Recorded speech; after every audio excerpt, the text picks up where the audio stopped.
మంత్ర సాధకులకు నమస్కారం.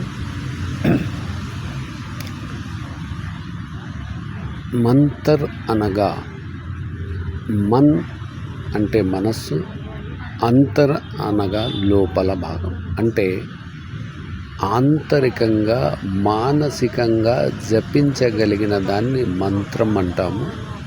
తంతర్ అంటే తన్ అంటే శరీరము, అంతర్ అంటే శారీరకంగా మనము చేయగలిగిన విషయాన్ని తంత్రం అంటాము. యంతర్ అనగా యంత్రము అన్నది మనము ఏదైనా వస్తువుతో కానీ తయారు చేసే దాన్ని యంత్రము అంటాం. మంత్రము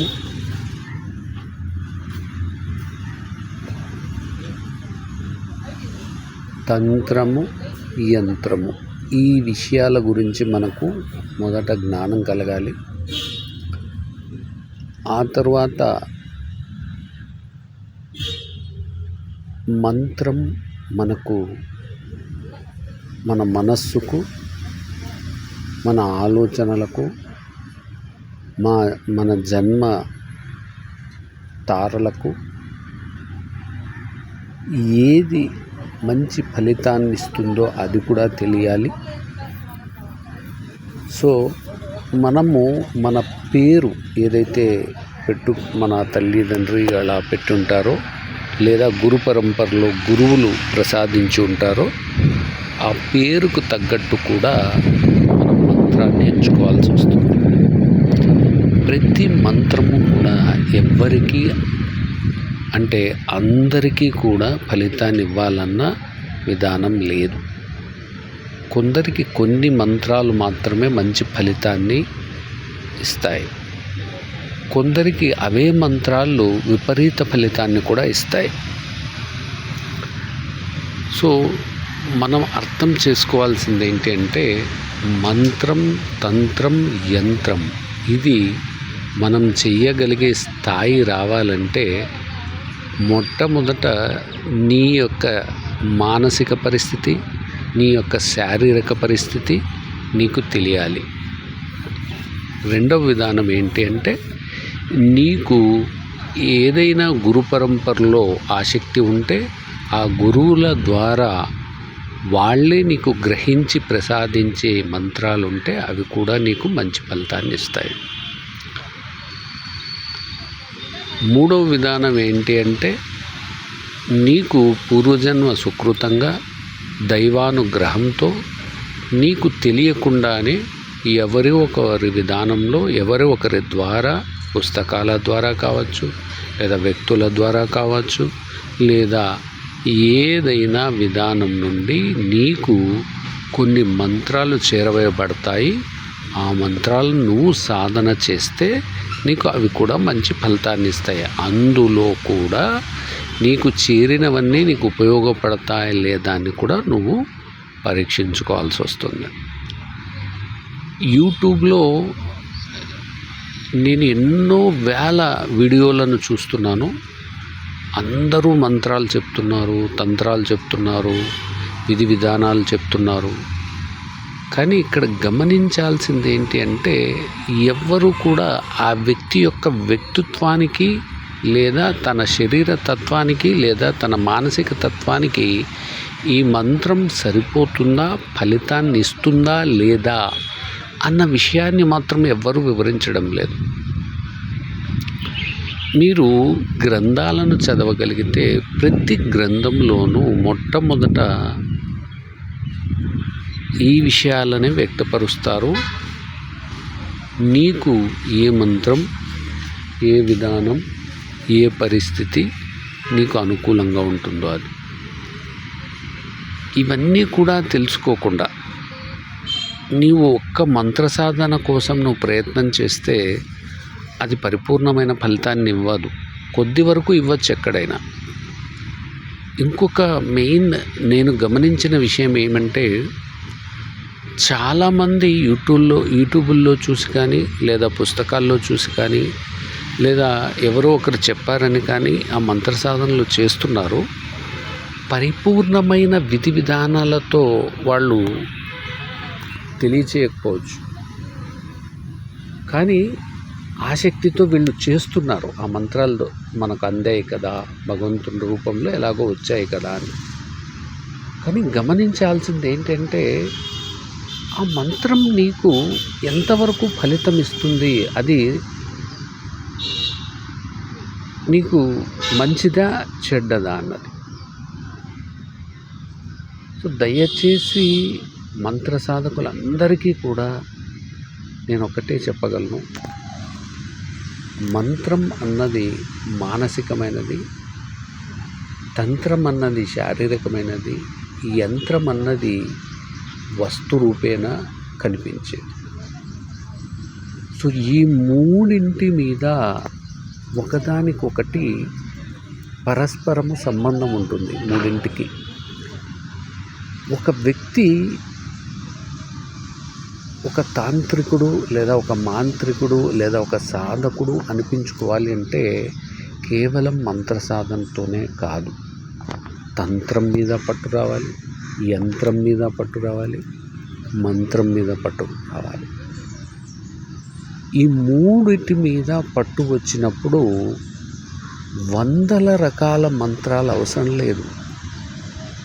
నీకు, నీ శరీరానికి, నీ మనసుకు, నీ తత్వానికి అనుకూలమైన ఒకే మంత్రంతో నువ్వు అన్ని అరిషడ్వర్గాలకు సంబంధించిన అన్ని క్రియలు చేయవచ్చు.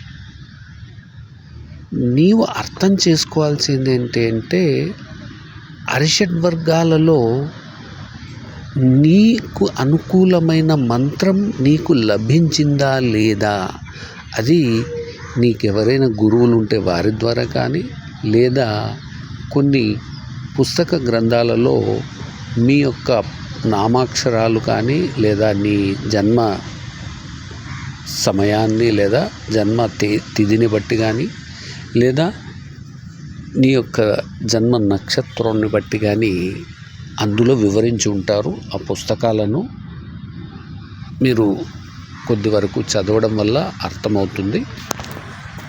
సో మీకు నేను పరిపూర్ణంగా వివరించగలిగింది ఏంటంటే, పరిపరి జ్ఞానంతో మీరు మంత్ర సాధనలోకి రాకండి.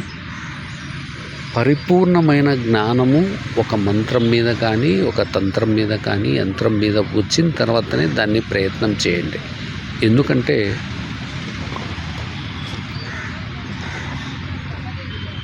అది మిమ్మల్ని ఇబ్బంది పెట్టవచ్చు.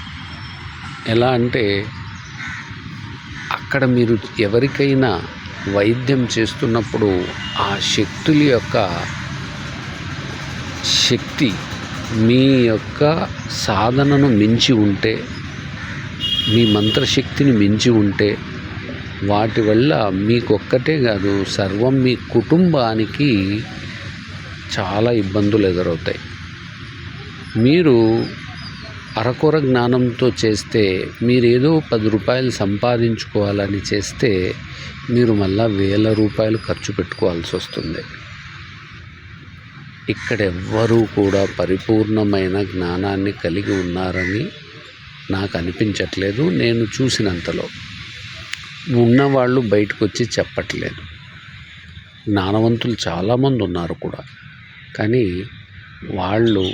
వాళ్ళ యొక్క గురు పరంపరలోనో లేకపోతే వాళ్ళు మరుగున ఉండి వాళ్ళ పనులను చేస్తూ, వాళ్ళను నమ్మి వచ్చిన వాళ్లకు మాత్రమే మంచి చేస్తూ, అమాయకుల్లాగా అజ్ఞాత వ్యక్తుల్లాగా ఎక్కడో మారుమూల ప్రాంతాల్లోనో, పల్లెల్లోనో, కొండ ప్రాంతాల్లోనో, అడవి ప్రాంతాల్లోనో ఈ ఆర్భాటాలకు, హంగులకు దూరంగా ఉంటున్నారు. సో వాళ్ళను మనం కలిసి నేర్చుకోవాలన్నా లేదా వాళ్ళ ద్వారా మనకు తెలియాలన్నా కూడా అవకాశాలు లేకుండా పోయాయి. సో నేను ఈరోజు మీకు ప్రత్యేకంగా ఇది చెప్పడానికి కారణం ఏంటంటే, నేను కూడా మంత్ర, తంత్ర, యంత్ర విధానాలను ఇస్తున్నాను. మీరు వాటిని చూసి సాధన చేసుకోండి. కానీ అందులో విధి విధానాలను కూడా నేను మెల్లమెల్లగా ప్రతిదీ తెలియజేస్తాను. పరిపూర్ణమైన మంత్ర తంత్ర యంత్ర విధానాలను తెలియజేస్తూ అవి మీకు మీ నక్షత్రానికి కావచ్చు, లేదా మీ పేరుకి కావచ్చు, లేదా మీ తిథికి కావచ్చు, జన్మతిథికి కావచ్చు, వీటన్నిటికీ అవి సరిపోతాయా లేదా అన్నది కూడా మీరు చూసుకుని ప్రయత్నం చేసి వాటి ఫలితాన్ని పొందండి. సాధన కూడా పరిపూర్ణమైన నియమ నిష్టలతో చేయండి. ఒక విధిని ఒక మంత్రానికి నిర్ణయించినప్పుడు అది ఎన్నోసార్లు ప్రయత్నం చేసి ఆ మంత్ర దేవత కానీ, లేదా ఆ మంత్ర ఆధిపత్తి ఎవరైతే గణం ఉండొచ్చు, లేదా గురువు ఉండొచ్చు, లేదా దేవత ఉండవచ్చు, వీళ్ళు ఇచ్చే ఆ యొక్క సూచనల మేరకే ఆ మంత్రాన్ని అవలంబించాల్సి ఉంటుంది. కాబట్టి మంత్రం మీరు చేయాలన్నా, తంత్రం చేయాలన్నా, యంత్రం రాయాలన్నా, లేదా దాన్ని ఉపయోగించాలన్నా పరిపూర్ణంగా వీలైనంత, నేను అన్ని విషయాలలో అని చెప్పలేను, కానీ మీరు చేస్తున్నప్పుడు మాత్రం వీలైనంత మీకు ఒక విషయంలో పరిజ్ఞానం పరిపూర్ణంగా ఉంది, దాని యొక్క చెడు ప్రభావాలు నాకు రాకుండా నేను చూసుకోగలను అని అనుకుంటే మాత్రమే దయచేసి ఈ యంత్రమంత్ర సాధనలోకి రండి. ఇప్పుడు ఇది ఫ్యాషన్గా తయారైపోయింది. ఇప్పుడు ఈ మనుషుల్లో చాలా అనుమానాలు, భయాలు కూడా పెరిగిపోయాయి. మాకెవరో చేస్తున్నారు, మాకెవరో వెంట పడుతున్నారు, మమ్మల్ని ఎదగనివ్వట్లేదు, సో మా పరిస్థితులు అలా మారిపోయాయి, ఇలా మారిపోయాయి. కానీ గమనించాల్సింది ఏంటంటే, మనుషులు చేసే క్రియలు చాలా ఉన్నాయి, చేస్తున్నారు, అది కూడా నిజమే. కానీ మీ యొక్క పూర్వజన్మ సుకృతం కావచ్చు, లేదా మీ జన్మ జాతకాన్ని ఆధారపడి మీ గ్రహానుకూలతలు కావచ్చు, గ్రహ దశలు కావచ్చు, లేదా మీరు చేసుకున్న కర్మలు కావచ్చు, వీటన్నింటినీ కూడా అనుభవించాల్సి వచ్చినప్పుడు మీరు ఎన్ని విధాల అనుమానాలు పడ్డా, ఇంకెన్ని విధాల అపోహలకు గురైనా, అది మీరు ఎక్కడికి వెళ్ళినా తీరవు సరైన నిర్ణయము, సరైన పద్ధతి, సరైన సమయము రానంత వరకు. కాబట్టి మీరు మోసపోవద్దు, గమనించి వెళ్ళండి. మనం అత్యున్నతకు ఎదగడానికి ప్రయత్నం చేయాలి, కానీ అధోగతికి వెళ్ళడానికి వద్దు. మీ యొక్క శ్రేయస్సును కోరి నాకు తెలిసిన జ్ఞానాన్ని నేను చెప్తున్నాను. మీరు దీన్ని ఎంతవరకు సద్వినియోగం చేసుకోగలరో అది మీ యొక్క మానసిక పరిస్థితికి నేను వదిలేస్తున్నాను. ధన్యవాదములు.